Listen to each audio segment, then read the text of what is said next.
Friends, welcome to Mouni cine updates. ஃபைனலாக சின்ன மருமகள் சீரியலில் சேது அண்ட் தமிழோட மேரேஜ் வந்து இன்றைக்கி நடந்து முடிஞ்சிருச்சு. நான் ஆல்ரெடி வந்து ஷேர் பண்ணியிருந்தேன் ஷூட்டிங் ஸ்பாட் அப்டேட்டில் கிடச்ச அப்டேட் எல்லாமே. ஸோ அதுலேருந்தே உங்களுக்கு நான் அப்டேட் கொடுத்துருந்தேன். சேது தமிழோட மேரேஜ் வந்து நடந்து முடிஞ்சிருச்சு அப்படின்னு சொல்லிட்டு. ஏன்னா ஆல்ரெடி ஃபஸ்ட் டைமே கேன்சல் ஆகிடுச்சு, செகண்ட் டைமும் கேன்சல் பண்ண மாட்டாங்க. ஸோ அப்படிங்கிறப்ப செகண்ட் டைமும் வந்து பார்த்திங்கன்னா மேரேஜ் நடத்தி முடிச்சுட்டாங்க. இந்த இடத்துல நம்ம தமிழ் தான் வந்து போலீஸ்க்கு கால் பண்ணி சொன்னாங்க அப்படிங்கிற விஷயம் ஈஸ்வரிக்கு தெரிஞ்சிடுச்சு. ஸோ இப்போ சொன்னால் வந்து அவ்வளோ பெரிய ப்ராப்ளம் ஆகாது, ஸோ நம்ம சொல்ல வேண்டிய நேரத்தில் சொல்லலாம் அப்படிங்கிற மாதிரி நினச்சிட்டு இருக்காங்க. ஸோ அதுக்கான ஒரு கரெக்டான டைம் வந்து வெயிட் பண்ணிட்டு இருக்காங்க, எந்த டைமில் சொல்லலாம் அப்படின்னு சொல்லிட்டு. இன்னொரு பக்கம் தமிழுக்கு வந்து தெரிஞ்சிருச்சு அவங்க வீட்டில் வந்து படிக்க வைக்க மாட்டாங்க அப்படிங்கிற விஷயம் வந்து அவங்க தங்கச்சி மூலியமாக தெரிய வந்துருச்சு.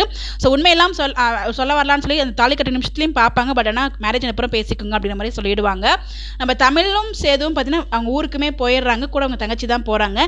இதெல்லாம் மீறி நம்ம தமிழ் பார்த்தீங்கன்னா சேதுக்கிட்ட என்ன படிக்க வைக்கிறீங்களான்னு கேட்பாங்களா, இல்லை எப்படி ட்ராக் மூவ் பண்ண போகிறாங்கன்னு தெரியல. ஸோ இது வரைக்கும் மேரேஜ் ஆகுமா ஆகாது அப்படிங்கிற ஒரு ட்ராக் போயிட்டு இருந்த நிலமையில மேரேஜ் ஆயிடுச்சு.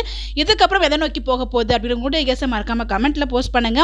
ஸோ தமிழ் வந்து திருப்பி படிப்பாங்களா படிக்க மாட்டாங்களா, தமிழ் வந்து சேதுக்கிட்ட படிக்கிறத பற்றி பேசுவாங்களா, அதை பற்றி நினைக்கிறீங்க கமெண்ட்ல போஸ்ட் பண்ணுங்க. Bye bye.